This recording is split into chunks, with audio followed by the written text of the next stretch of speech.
Shadrach Rowry Creative Content.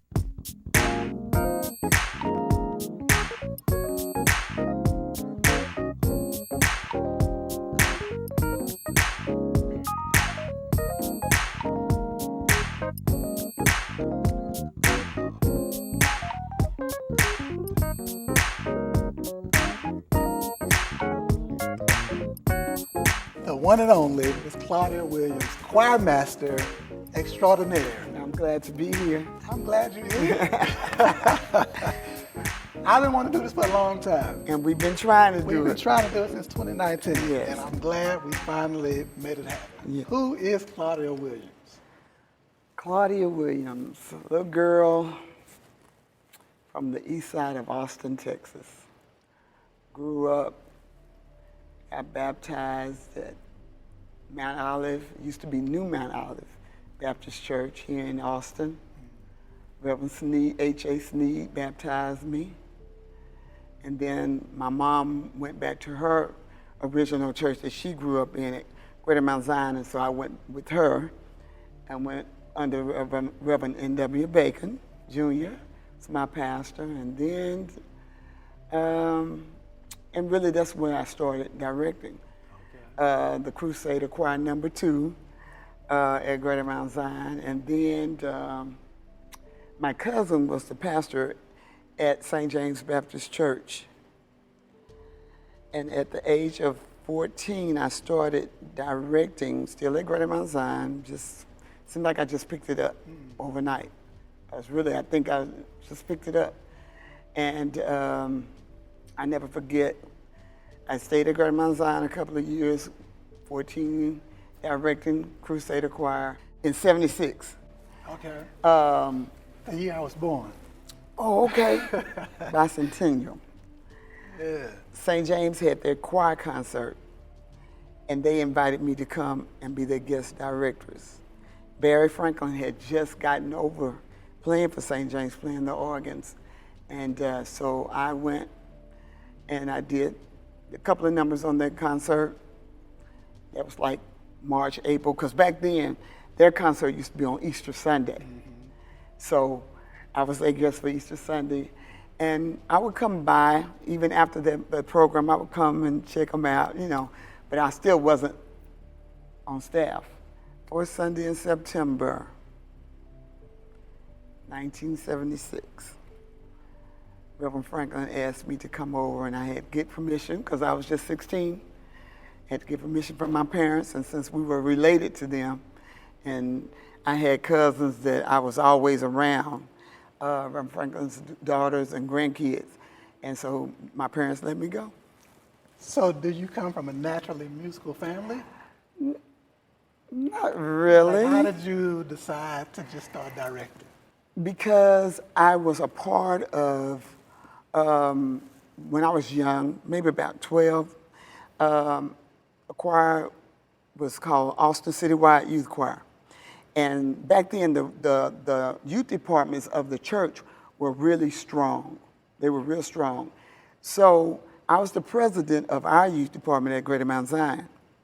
And my youth director, Miss Daisy Lowe, was a part of also Austin Citywide, their sponsors. And so she encouraged our youth from the church to come join Citywide. Well, me being so young, my mom went and she became a sponsor, so I went with her. So I would have to sit and watch them sing. And I always said, when I get old enough, they're gonna let me, I'm gonna get in that choir. Well, Miss Sauls noticed I was always there. I couldn't sing because I was so young, but she noticed I was always there. She allowed me to start singing with them. I think I was like 13 or 14 when I joined Austin Citywide Choir.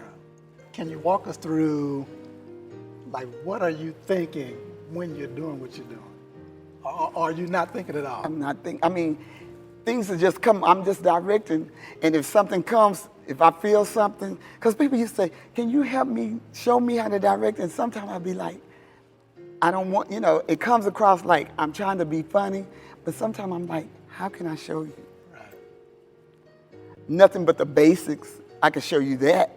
the basics of what I learned in HT. You know, when I took music at HT and stuff like that, I could show you that 1, 2, 3, or 1, 2, 3, 4. I could show you that beat. But far as how can I show you what I do? I say that to people, and you know, when people ask me, can you show me? And I be like, I'm willing to show you, but in the back of I'm like, but how do I show them that? Because a lot of times it comes with feeling as while I'm directing, it's coming. I'm like, oh no, but I'm gonna do this, you know. Or if the spirit is it just comes.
When I was starting directing, I used to think of, you know, if I knew the song that I was going to direct, I'll think of something that come to me.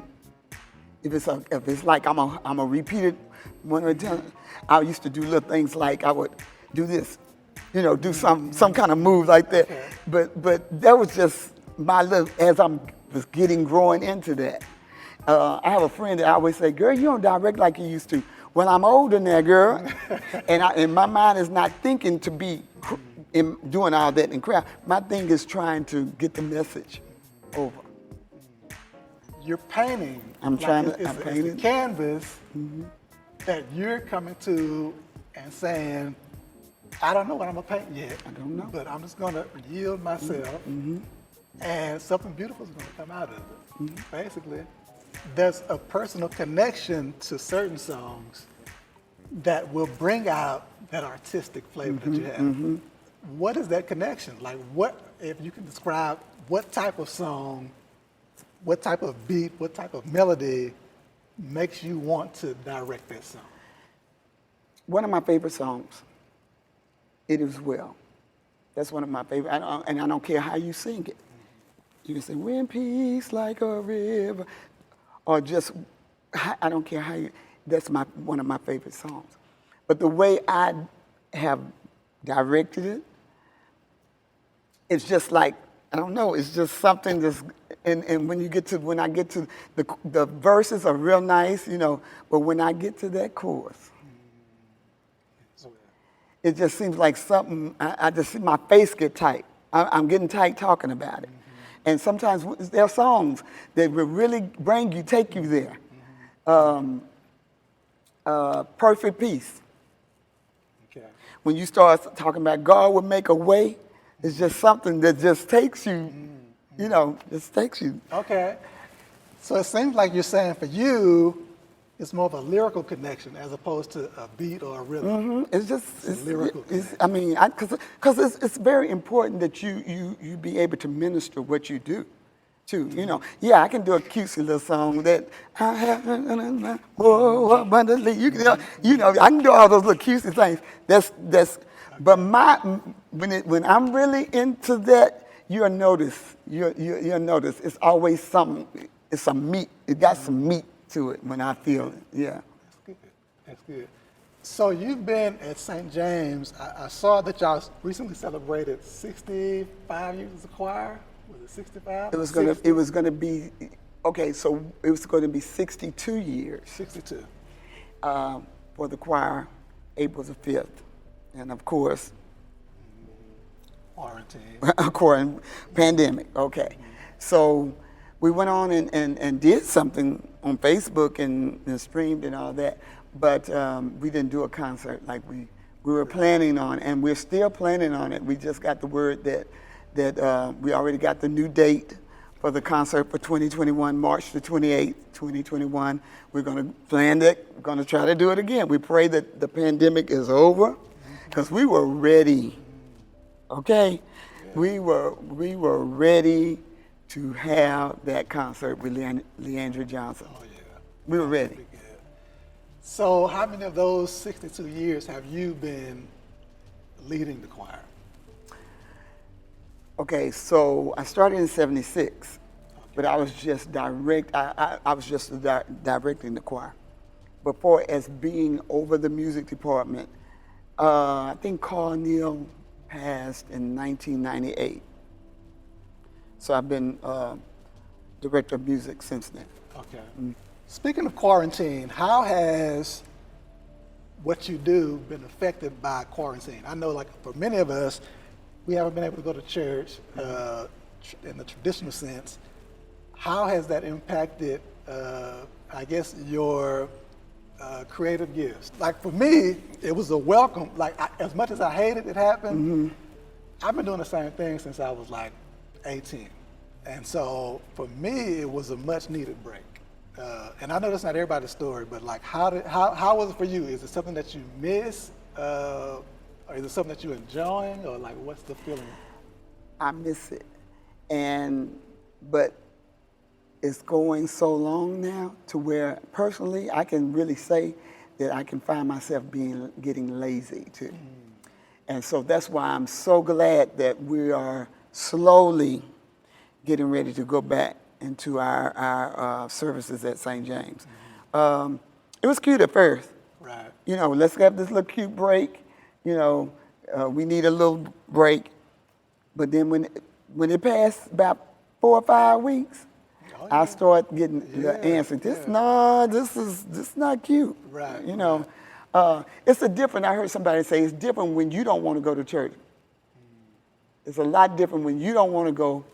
I don't feel like going, but when you just can't go, that's right. It's just different. It's different. Yeah. And so I mean, I don't hardly miss church though. Even when we were going to church, if I didn't have to be up, I would still go to church. You know, there are some musicians that if I ain't up, that's my break day, and I don't go to church. I was usually at church unless I had to be at another church doing something with somebody. Yeah. I was usually at church. Whatever it is that you need, whatever it is that you can find it. I'm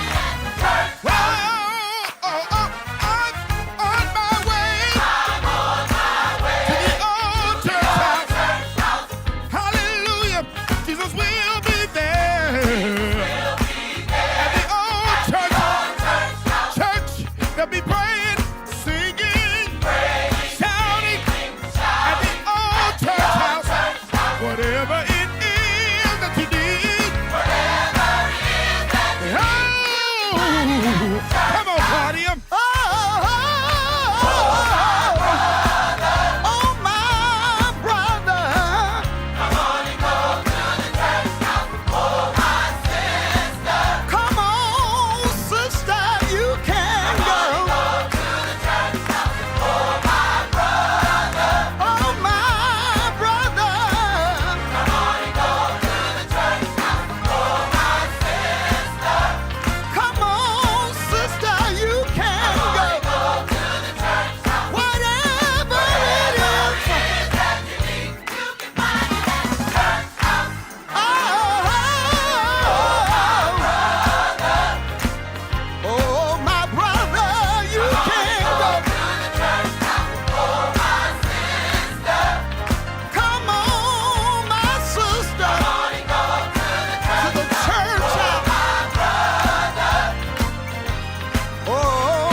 Why don't you put your hands together and give God some praise?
can find at the church house, at the church house, whatever.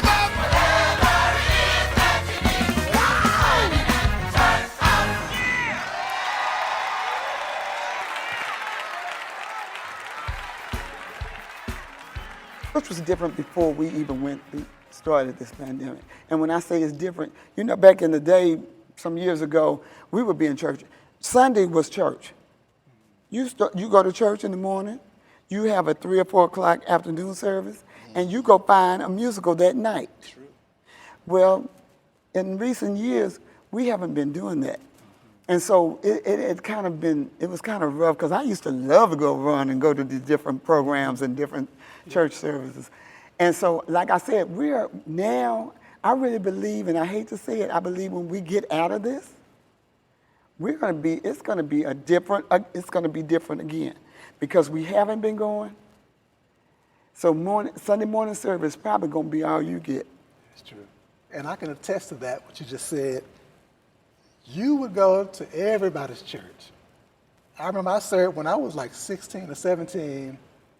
You came to my little church. We may have had 50 people total in the church. Mm-hmm. And when I saw you come into our church for our choir annual, that meant the world to me. That was inspiring to me. Like, for somebody of your caliber and professionalism to come to a nobody, you know, I felt like, you know, in comparison, like that spoke volumes of your character. And even though we didn't talk per se, but like just your ministry of presence, you know what I'm saying? And so that was huge, and that helped really in my development too.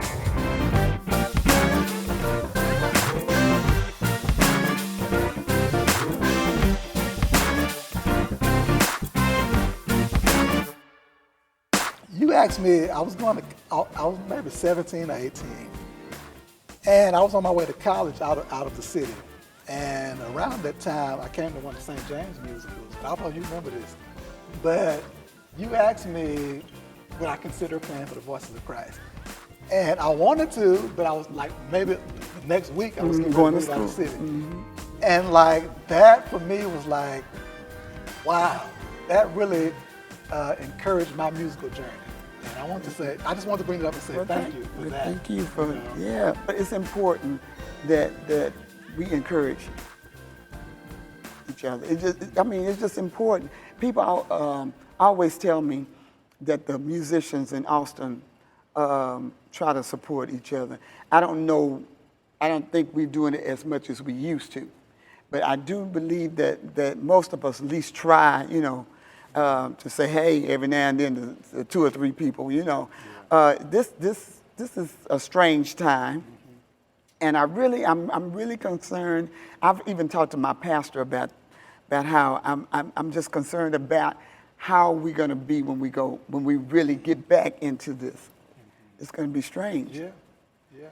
Because if we're still not able to have people, you know, right now there are certain crowd numbers that you can have in your church.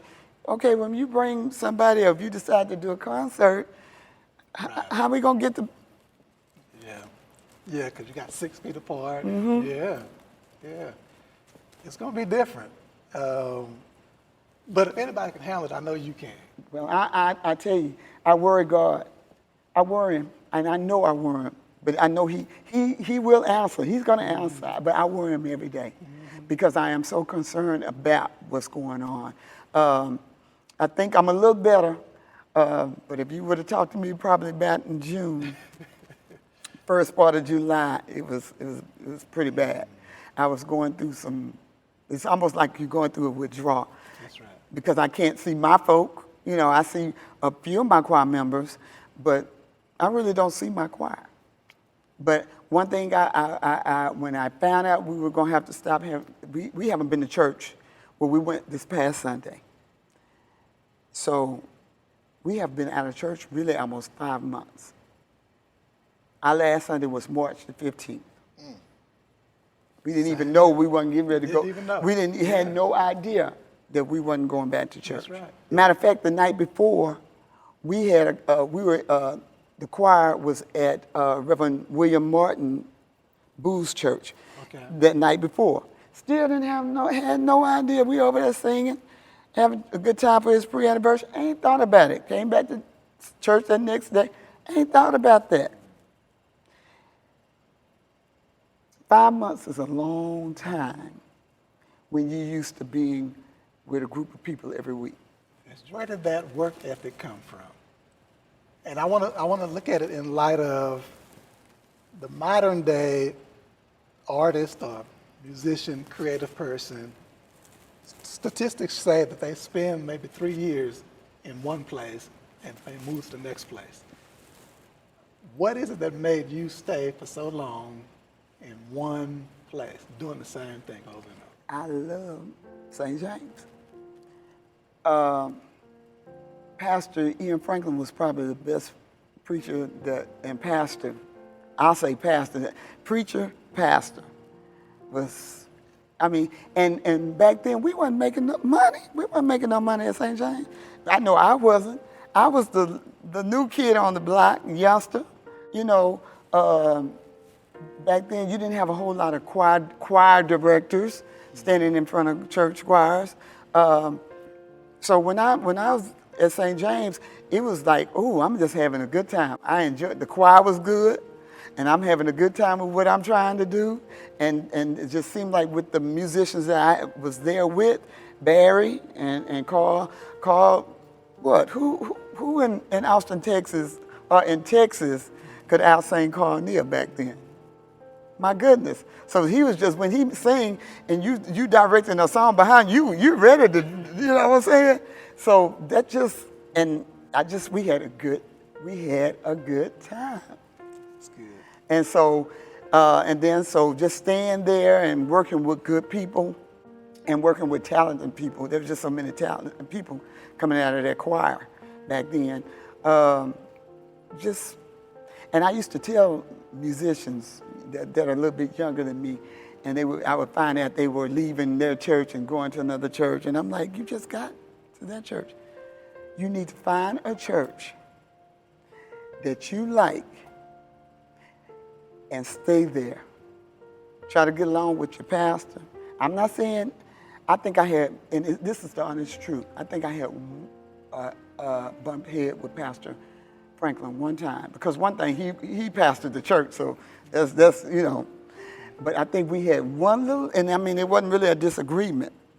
He just let me know I needed to be at church because I wanted to go do something else.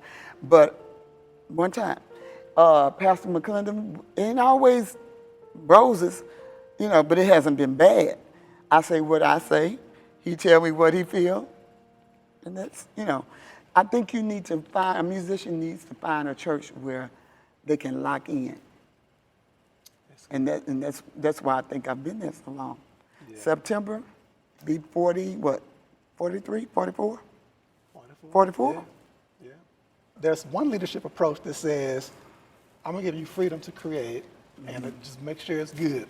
However you get to a good product, it's fine. Mm-hmm. Others say, I'm going to look over your shoulder the whole time and ask you, how's it going? No. You know what I'm saying? So no. There's two different leadership styles. Which way do you function? I don't look. I have some good people that work with me. My male chorus, Reverend Richard. They basically, to be honest, I just like to know what they're doing. But they basically do their own the thing. They love to sing everywhere, all over. Okay, just make sure I know. Try to know.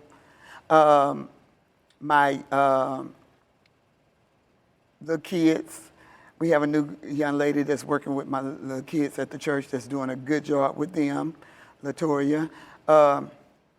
She runs, okay, I want to do, I think we're going to do this, that's fine. Or, no, I don't think this is going to work, My young adult praise team leader, Lori, I call her Little Lori Martin, same way.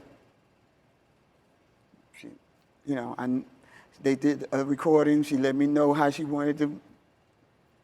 Got it done. Probably my other arm is Lisa Curtis. Martin Curtis, because she's over Judah, and along with Judah, she's over our communications department, and that helps a lot because you need that. And she does a good job with that. But usually, I mean, for the most part, they run their group. I just need to know what they're doing, and if I don't agree with it, I tell them I don't agree with it. It's, you know. So let's talk about, like, how do you inspire volunteers? Because I know for the church, most people are not being paid.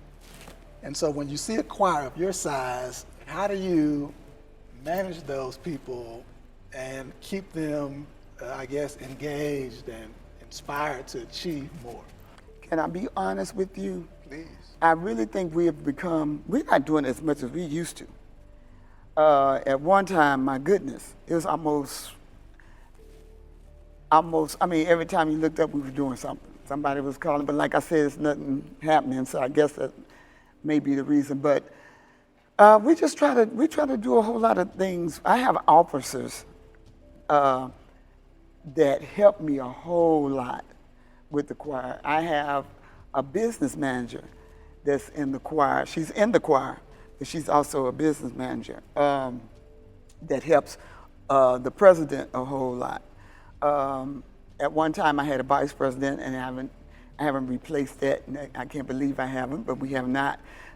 So Billy Steen is the president of the choir. Then we have other officers that work under him. We used to try to meet at least once a month, maybe twice a month. And depending on what we're doing as a choir, we will meet twice a month. I just had a quick meeting with Sandra, which is the business manager, and Billy, and one of the secretaries last week. Because we still have to be on top of it. Even though we're in this pandemic, you have to stay on top of it. And what I was saying earlier, even though we've been out since March the 15th, if you would contact one of my choir members and say, when's the last time you heard from your choir director? They probably say, she's worrisome. Because we hear from her at least once a week. That's good. I'm texting. They probably talking about me right now, because I texted yesterday and then turned around and told one of the section leaders to send out another one this morning.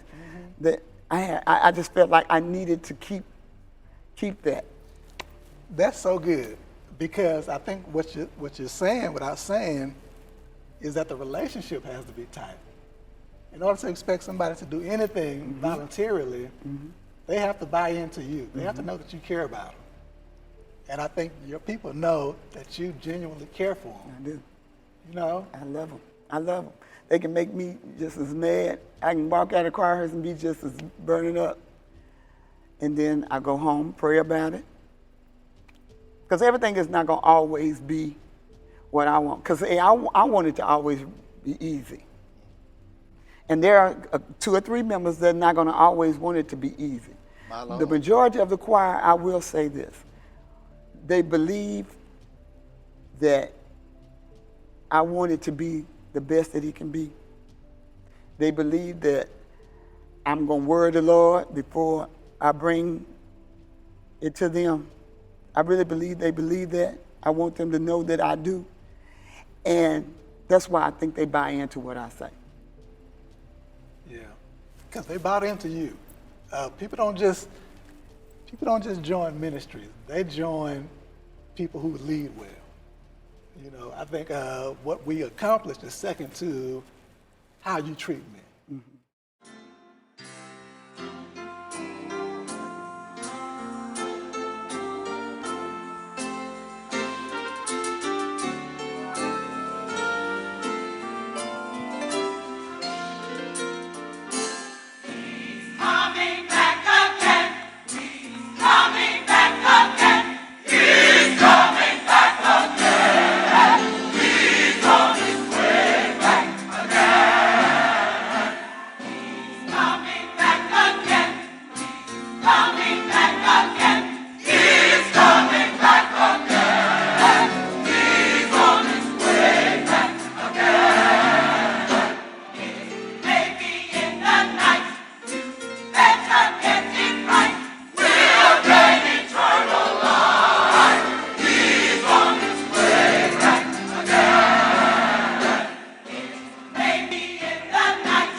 rehearsal have to mirror Sunday morning?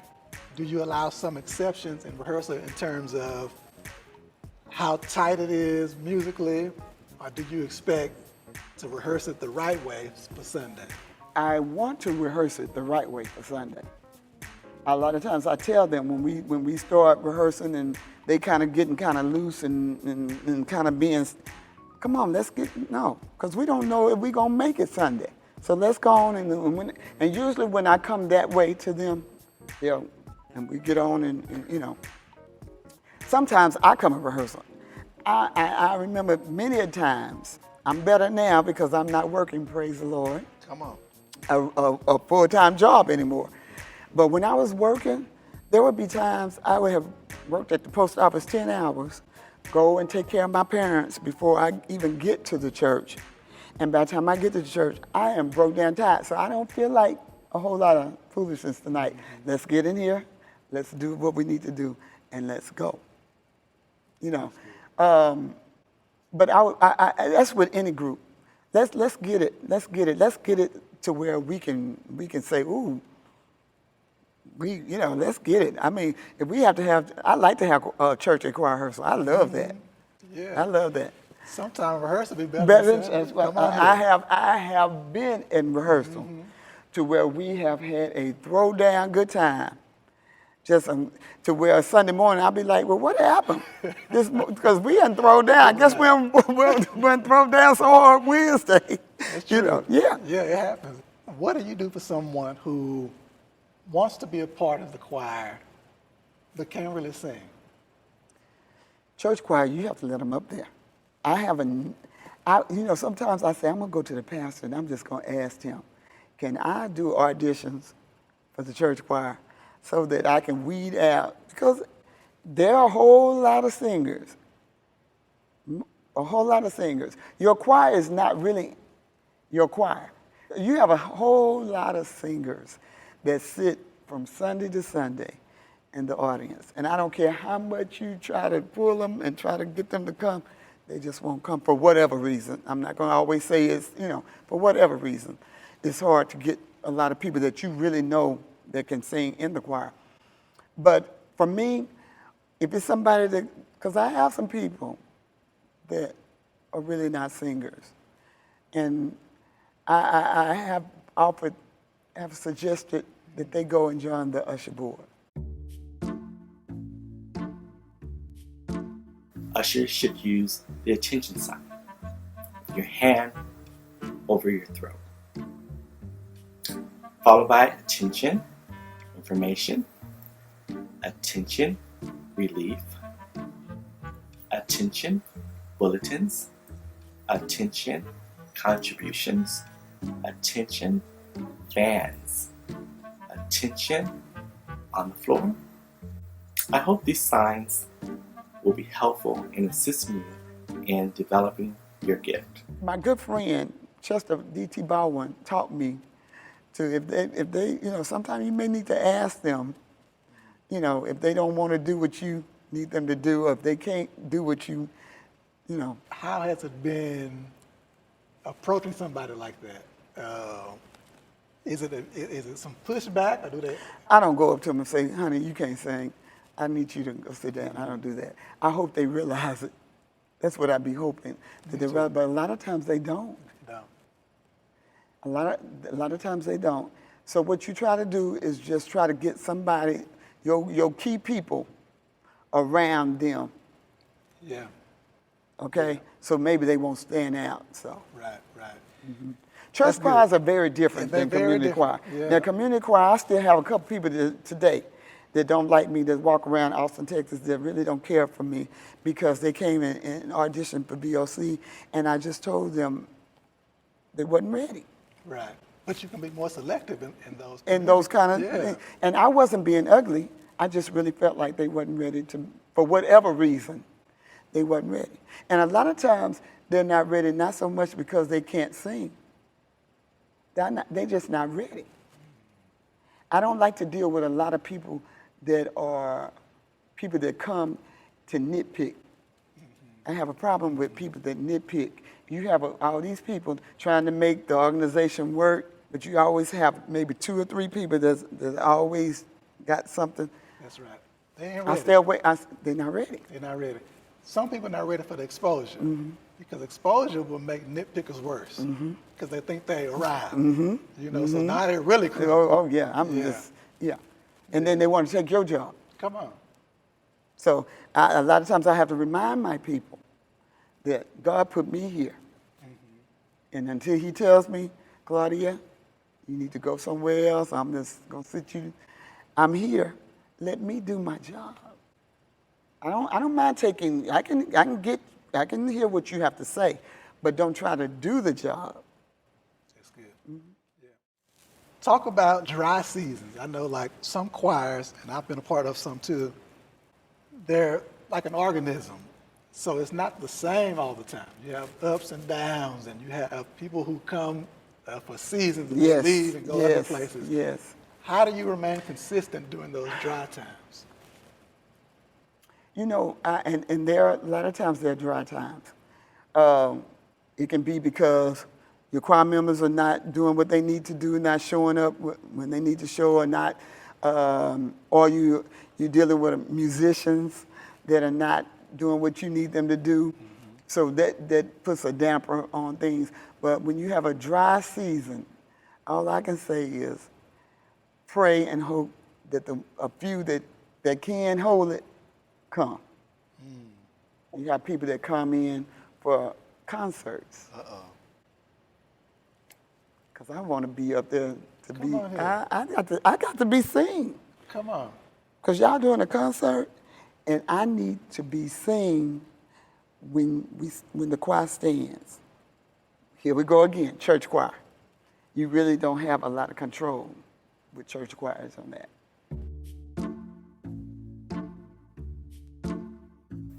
Attention, off the floor. Attention, temporary, off the floor. Attention, how many seats? Attention, face the rostrum.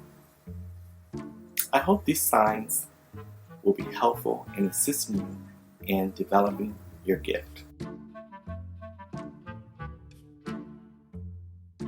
When Pastor McKinnon first came to St. James, and I would give different orders and say different things, I had a couple people would run to him and tell them what I said. And he would call and tell me, well, so-and-so and so-and-so. And I had to remind him, Pastor, you put me, I've been in this position before you got here. You still have me here in this position. Those 2 or 3 can't run the choir. Thank you.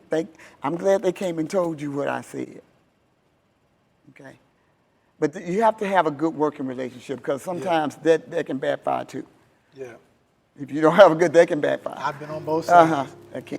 You've been doing this for a while. How much longer do you plan to do I it? hope I can do it till I can't do it no more. And the other month, I thought I couldn't do it no more. Because when I was outside, I've been trying to exercise a little bit, because I was, like I said, I was finding myself being, we ain't gonna never come back to all of that. And I called one of my choir members one night, and I talked to her. She said, I'm gonna call you back. And she did. She called me. She had to do something. She called me right back. And she talked to me, and she prayed with me. She said, you got to do something. Because, I was just all into myself. Go outside. Go down, get in your car and ride. You know, or go exercise. So when she said that, that's what I started doing. I need to shed a few pounds. Let me go out here and start finding myself. And when I start exercise, I start finding myself I was thinking while I'm walking, but I'm also realizing I'm listening to my music while I'm walking, and I'm shouting, and I'm getting this feeling. And I go to raise up my hand, because you have not been using your arms, and you haven't been using your legs and your body. When I went to raise my arm, I'm like, oh my God. That's true. Come on. If you don't use it, you can lose it. You can lose it. That's right. That's right. And saying all that, I don't want to lose it. My pastor said to me the other day, we were at his little birthday gathering, I was standing out there, and he was being funny, thought he was being funny, and he told some of the members, he said, I know a choir director around here that is about to die because she can't have a choir in front of her. I said, Pastor, you're playing? But that's for real. Serious. Yeah. That's for real. I found myself, my brother told me, he said, move around. Just move around, act like you're directing. Just, because I was really going through some stuff. I was going through, I can't get in front of, and do what I like doing. I love directing. I love that. If somebody asks you, what's your favorite thing to do? My favorite thing to do is go out to eat, go shopping, and direct choirs.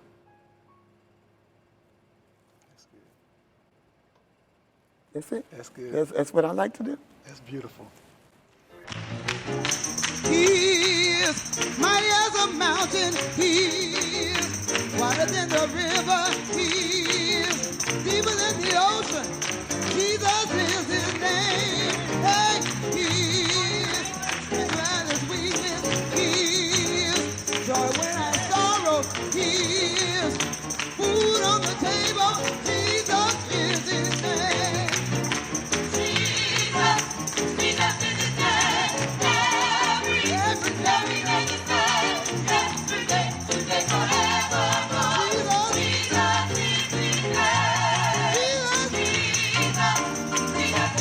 Every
3 more questions. I know music industry has been a male-dominated industry for a long time. How did you find your place as a woman in the industry or in church in general? Really, I guess, to be honest, I guess I'm serious. It just happened. Maybe right place at the right time, maybe on some things when I was up directing. Starting my own choir, and they were pretty good. So we had opportunities to go to Bobby Jones, 3 or 4 times we were on Bobby Jones' show. So you've seen all over the world on there. Opportunities to go to the gospel music workshop, being seen by people, and after they hear you, oh, you that choir director, you know, they directed. I was a part of the Edwin Hawkins seminar, being up with that. I think just being out there amongst people and meeting people, because when I look at God, He really has allowed me to meet a lot of the artists. Yeah. He really has. So in your travels, how many other female directors did you meet during that exposure? It's not a lot Not a of. lot. It's not a lot of female choir directors. And in my day of directing with the community choir, you had around here in this area that I connected with Cassandra Black in Houston with Praise Community Choir, and Ed Johnson in Praise Community Choir, but she was the choir director. You had Jaretta Berry that was with Northeast Choir, Glenn Sloan's choir, but she played. She didn't do a whole lot of the directing. You had Miss Shirley Joyner for Southeast Inspirational Choir. You had a good friend of mine that's still, but she's doing more preaching now, Phyllis Kennedy. So, you know, you had those girls, but just nationally, I didn't know a whole lot of, on the national level, it wasn't a whole lot. Yeah, I don't know many. Older ladies, yeah. Yeah. Helen Stevenson back in the day, those kind of people, but not a lot of younger. Yeah. But you know, too, to be honest, most of my good friends are males. Most of my good musician friends Yeah. are men. Yeah. Yeah. Well, I think that's the industry too. Yeah. Like, So I mean, I was hanging out with them. that's So right, yeah. that's right. So what is, I guess, your greatest joy or accomplishment since you've been doing ministry? Recording with, doing my own recording with Voice of Christ, doing recording St. James, did a recording with Luke Mercer, did a recording with Chester D.T. Baldwin, overdubs for the Gospel Music Workshop announcers, BOC did. We did commercial for Slaskis. Greenleaf. So Greenleaf, because of that Slasky commercial, Okay. they just took a cut of us. Had no idea. I'm going on TV just to look at Greenleaf because I'm glad this is a church program. Ooh, I'm getting ready. And I look and I'm like, wait a minute.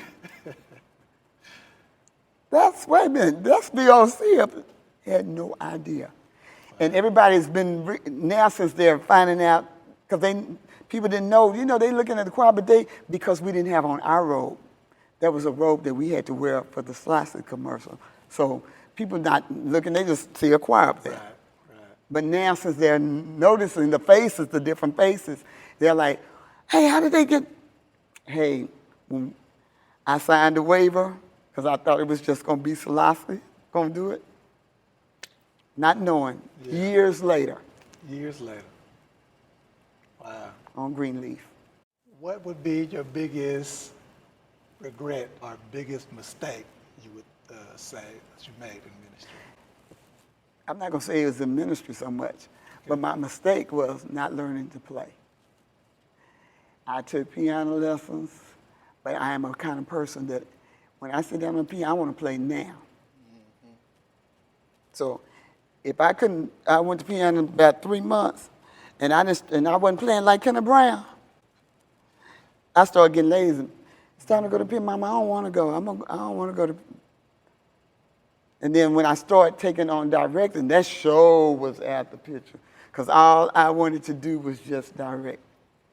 So now, as time, there have been times when I'm like, oh my God, I mean, it sure would help if I could just sit down on this organ, piano or keyboard and play this piece myself when I, you know. And I thank God for being able to hear and being able to teach parts and all that. I thank him for that. You know, because everybody can't do that. Can't do that. That's right. And so I thank him for that. But that would be so wonderful if I could get, sometimes I just dream that God is just going to touch me one Sunday.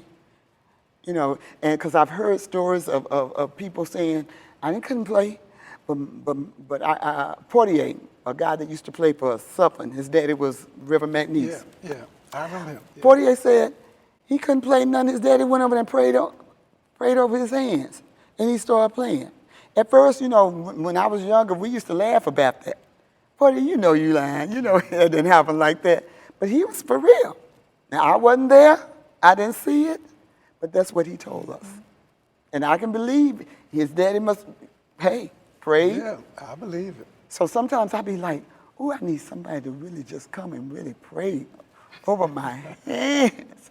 So I can, because I always say, I tell the musicians, I tell Luke or some of those guys, y'all better be glad I can't play, because I would be bad if I could play. I tell them about it all the time, because they're such wonderful musicians. Well, you know, some people would pray to be able to direct like you. I'm serious. Like, some people start out directing, and they say, if I can't direct like Claudia in 3 months, I'm going to quit. Oh, wow. I mean, but I think that goes to the fact that everybody has been graced with at least one gift. Yes. You know, now what we add to it is something that's different. it's But different. like, you found your sweet spot. And I pray for many, many more years to come. I'm hoping and praying that he will continue to put something in me. Yeah. You know what I'm saying? Put the desires, you know, because so many people are going through things right now. So what they like to do right now, they're saying, I don't feel like doing it no more. But that's not my story right now. I want to continue to do it. It's just, we don't know. Yeah, yeah. So right now, if I have to sing on the praise team, I may have to come out to One Way and sing on the praise team. Come on, we'd love to have Just to have, I need that. I need that. Yeah. Last question.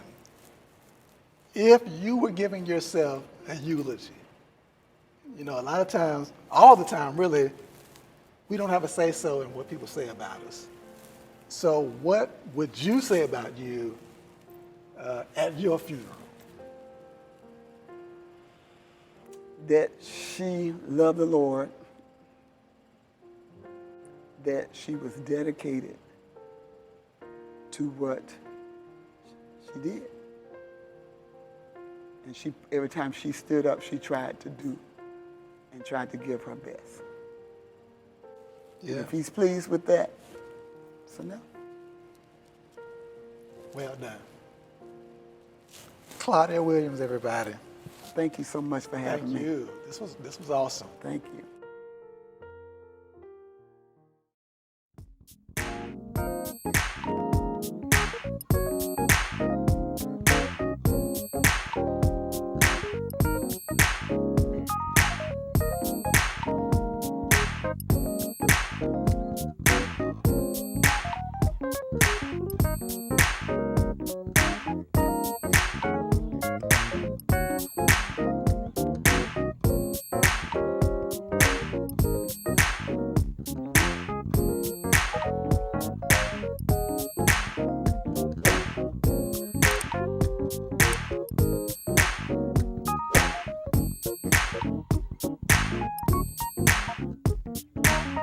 Shadrach Rowry Creative Content.